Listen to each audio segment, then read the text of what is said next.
Selamat datang di channel Pemuja Malam. Jangan lupa like, share, and subscribe ya. Terima kasih.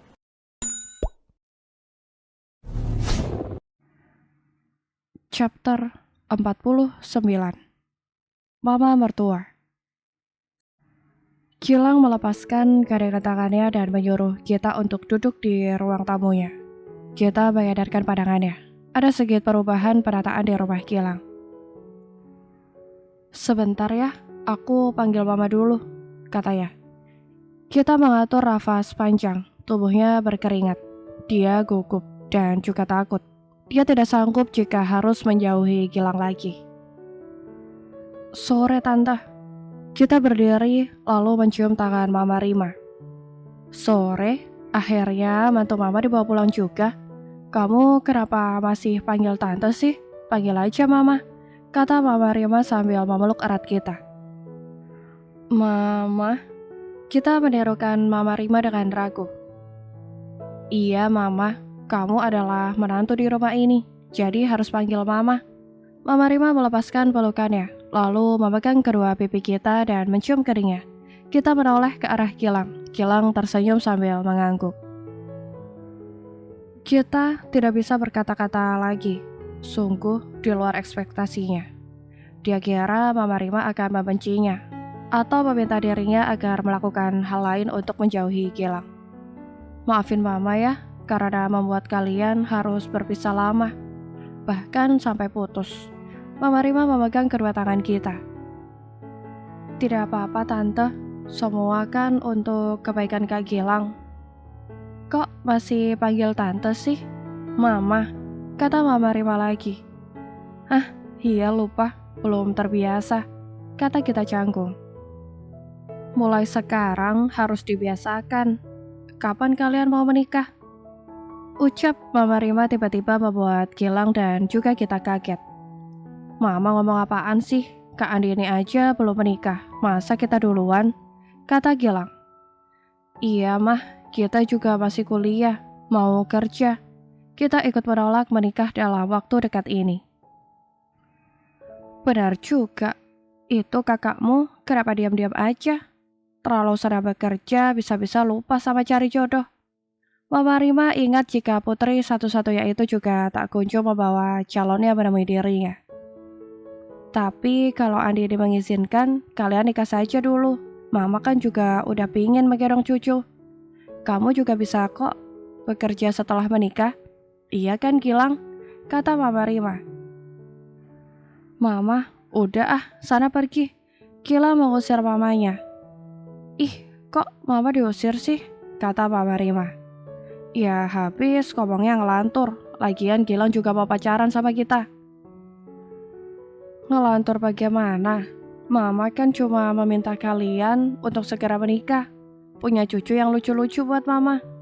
Jelas Mama Rima. Ih, Mama, sayang kita pindah aja di sini. Pasti digangguin Mama mulu. Gilang menggandeng kita dan membawanya ke kamarnya. Kita terpesona dengan kamar Gilang yang sama besarnya dengan kamarnya. Namun kamar Gilang lebih tertata rapi dibandingkan sama kamarnya. Tingkat kerapiannya pun jauh di atas dirinya. Kita membuka jendela lalu melihat luar, menikmati hembusan angin pelan yang menerpa wajahnya. Dia tersenyum mengingat Mama Rima yang terus mendesak mereka berdua cepat menikah.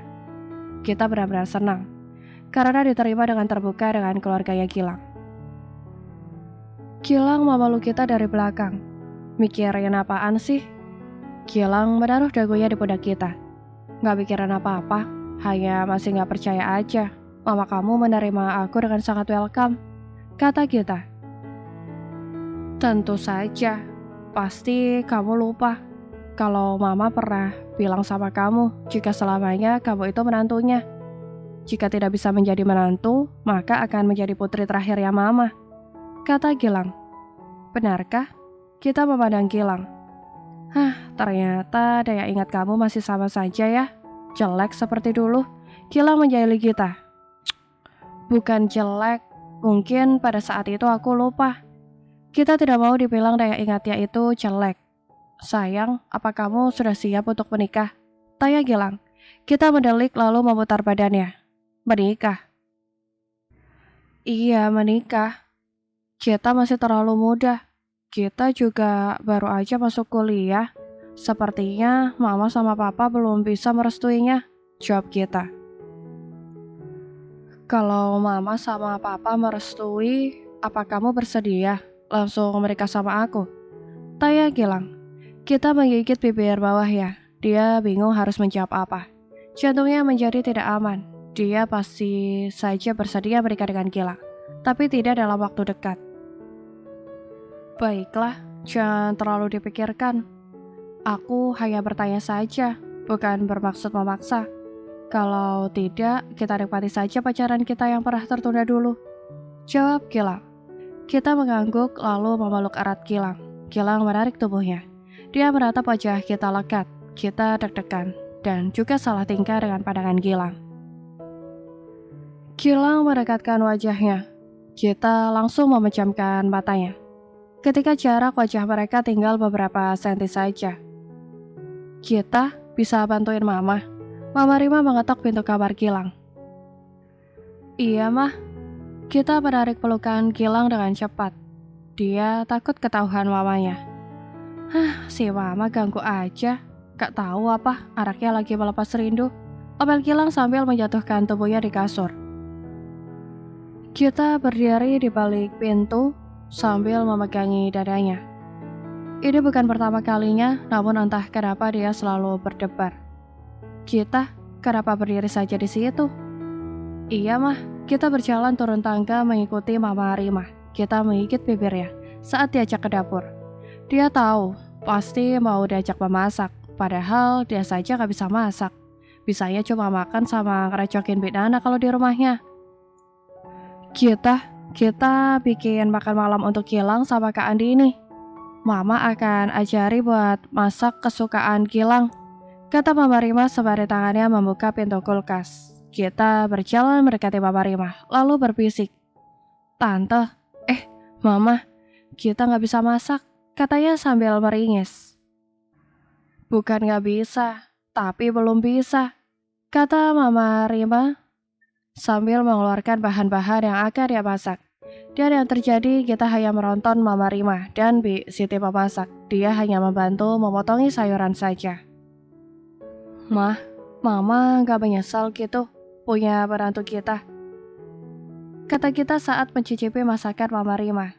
Kenapa menyesal? Kita kan tidak bisa memasak, kata kita. Kan ada saya, Mbak.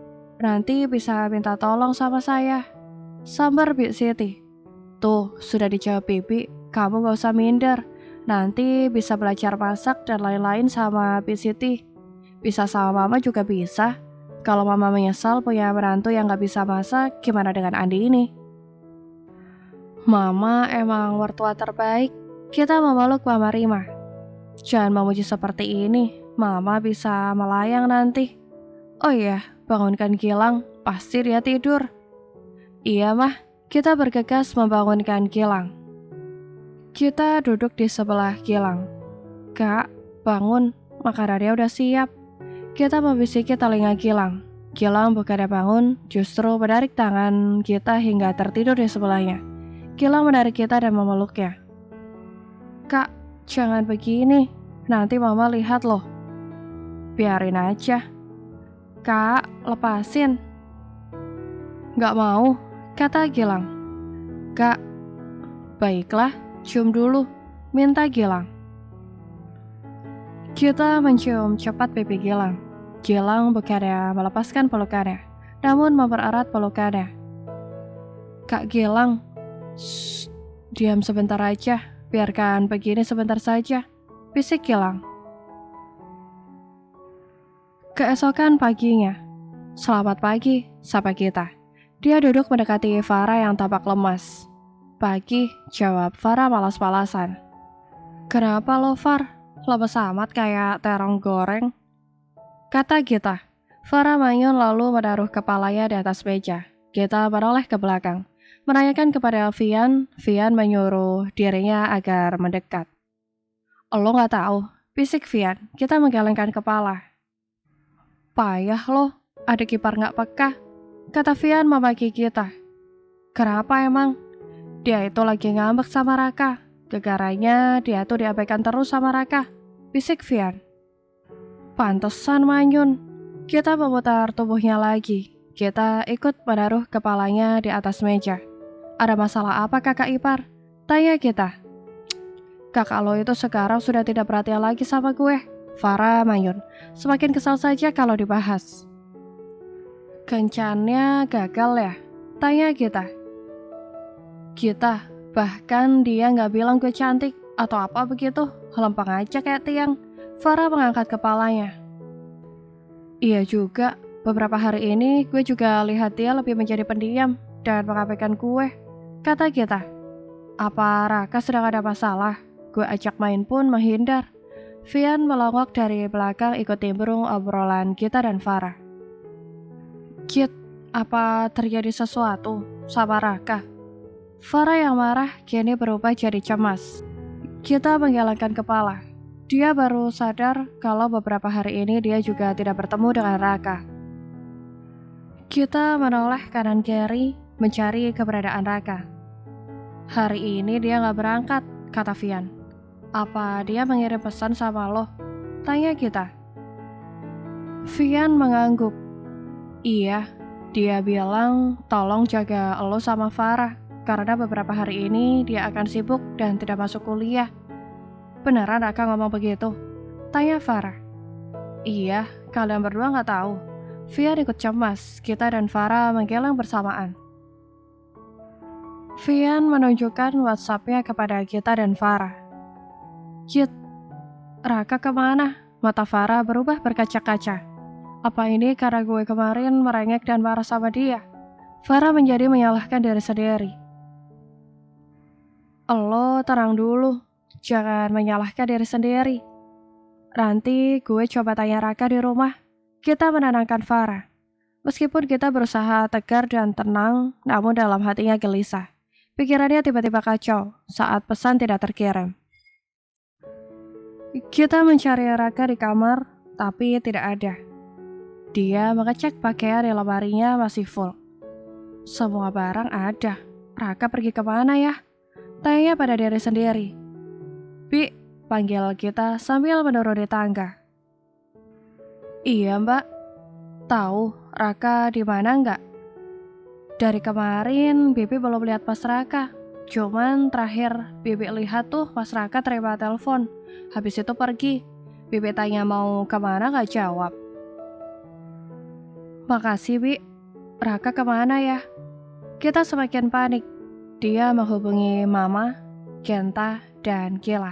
Namun tidak ada yang tahu. Kita melihat jam di tangannya. Kita langsung menelpon Gilang untuk membantu mencari Raka.